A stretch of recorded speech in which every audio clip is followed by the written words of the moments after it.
ओम शांति। आज 7 जुलाई 2021 की मुरली सुनेंगे।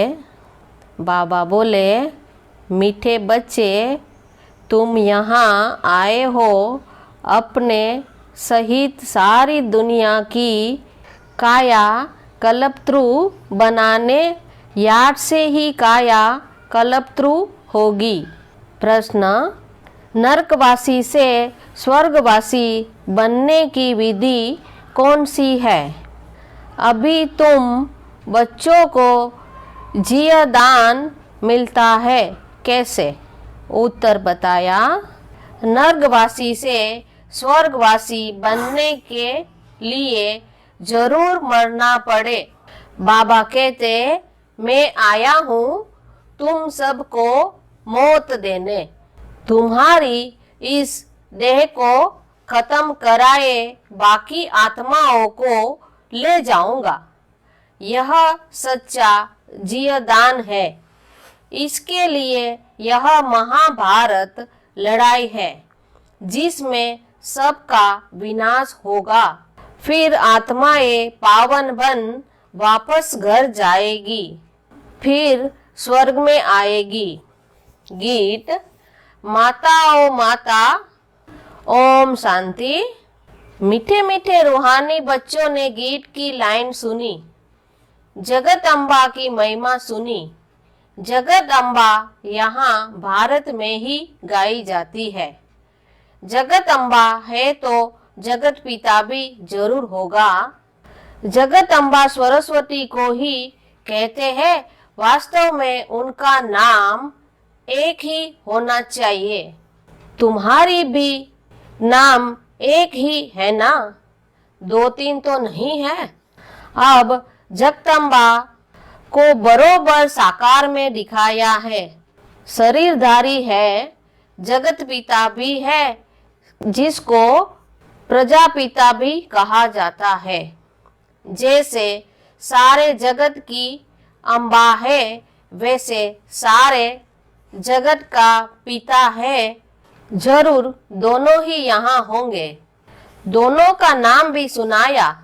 दोनों है प्रजापिता और प्रजा माता। अब दूसरा जगत पिता कहाँ जाता है? निराकार शिव बाबा को, जो कि सबके पिता है। उनका नाम ही है परम पिता, परम आत्मा शिव। सिर्फ ईश्वर व परम आत्मा नहीं कहना है, उनका नाम रूप भी है ना। उनको गॉड फादर कहा जाता है। एक है आत्माओं का बाप, दूसरा है साकारी मनुष्यों आत्माओं का बाप। शिव है आत्माओं का पिता। आत्मा कहती है वह हमारा बाप है। फिर आत्मा को यह साकार शरीर मिलता है तो कहते हैं ब्रह्मा बाबा, तो 2 बाप हो गए। एक शिव बाबा, दूसरा प्रजापिता ब्रह्मा। शिव बाबा का बच्चा है ब्रह्मा। एक निराकार पिता, एक साकारी पिता।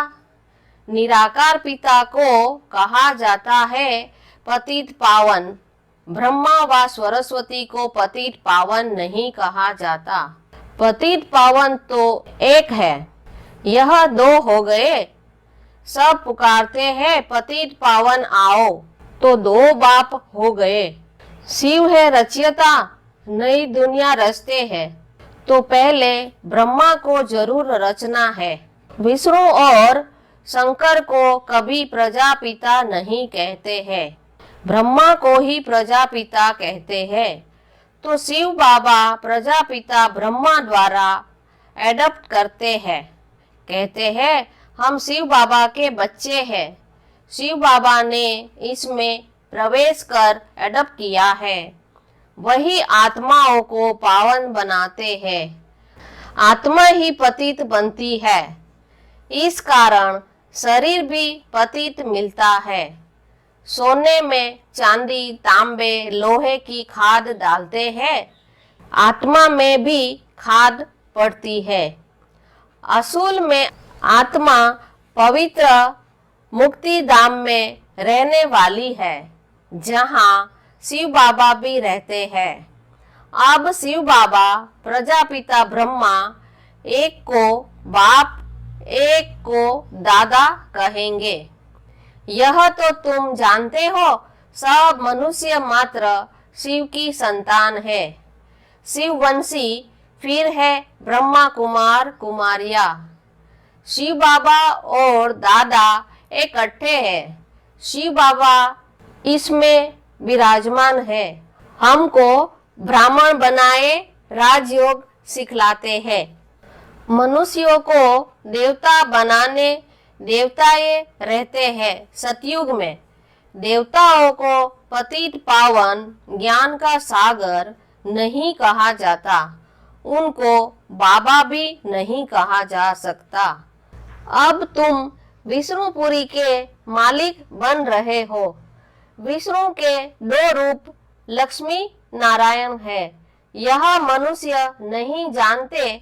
जो भक्ति करते हैं उनको दो बाप जरूर है। तुम जानते हो, हम ब्रह्मा बाबा और शिव बाबा के सामने बैठे हैं। बाप कहते हैं, मुझे याद करो तो पतित से पावन बन जाएंगे। हम वर्षा शिव बाबा से लेते हैं। शिव बाबा हमारा बाप भी है, पतित पावन भी है, गुरु भी है। यह है संगम, पतित से पावन बनने का मेला। पतित पावन द्वारा ही पावन बनते हैं। संगम पर नदियों और सागर का मेला है। नदियों का मेला तो होता नहीं। अब ज्ञान सागर और तुम आत्माओं का मेला लगता है। ज्ञान सागर के पास ज्ञान गंगाएं तुम ज्ञान सागर से निकली हुई हो। तुम ज्ञान स्नान कराए पावन बनते हो, योग सिखलाते हो, सागर का परिचय दे तुम यहाँ ले आए हो मेले पर। इस समय तुम जब ब्राह्मण बनते हो तो तुमको 3 बाप है, लौकिक पिता भी है और प्रजापिता भी है, फिर शिव बाबा भी है। भक्ति मार्ग में 2 पिता होते हैं, सतयुग में 1 पिता होते हैं।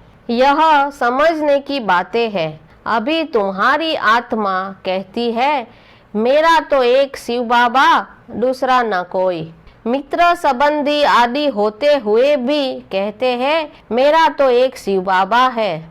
उनकी याद से ही पतित से पावन बनना है। आत्मा जानती है, वह हमारा बाप भी है, टीचर भी है, सदगुरु भी है। हमारी आत्मा को बाप लेने आए हैं। ब्रह्मा तन में प्रवेश कर पावन बनाते हैं। तुमको ले जाने के लिए बाप आए हैं। तुम सबको मौत देने आया हो। नरकवासी से स्वर्गवासी बनने के लिए जरूर मरना पड़े। तुम्हारी इस देह को खत्म कराए बाकी आत्माओं को ले जाऊंगा। बाप कहते हैं, तुमको जीवदान देता हूँ।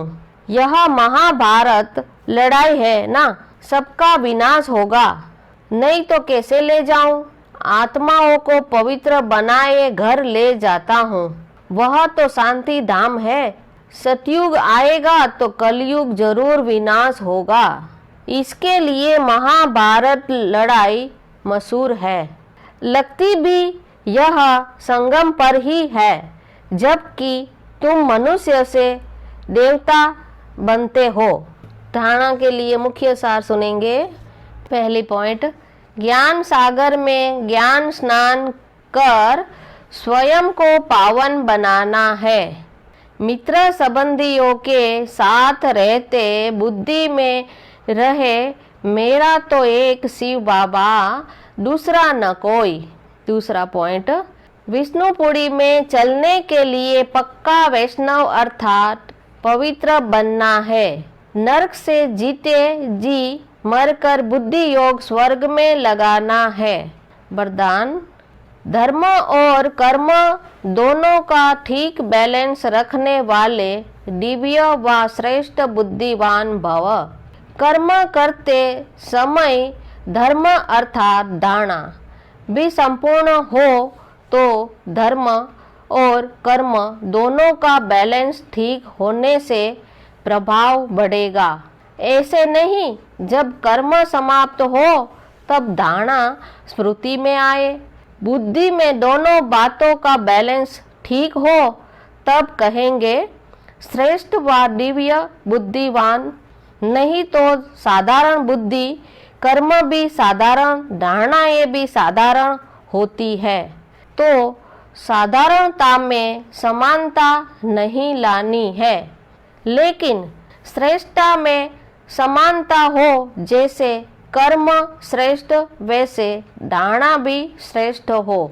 स्लोगन: अपने मन बुद्धि को अनुभव की सीट पर सेट कर दो तो कभी अपसेट नहीं होंगे। अच्छा, ओम शांति।